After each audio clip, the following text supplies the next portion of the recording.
Piling mo yung batang inuutos-utusan, pinaglalampaso, pinaguhugas ng pinggan, mga kawawang bata yan. Hindi ah. Alam mo natututunan ng mga batang yan? Obedience.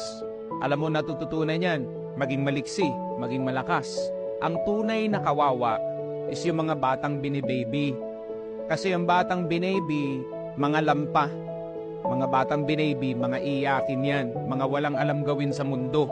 Paglabas niyan sa puder ng kanilang magulang, sasabihin ko sa ito yung mga batang to, mga batugan, tignan mo. Mapagalitan lang ng boss, iiyak yan, tapos magre-resign. Gusto mo ba ganun ang anak mo?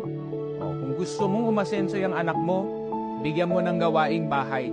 Matinding pundasyon yan para makatikim ng tunay na buhay yung batang yan.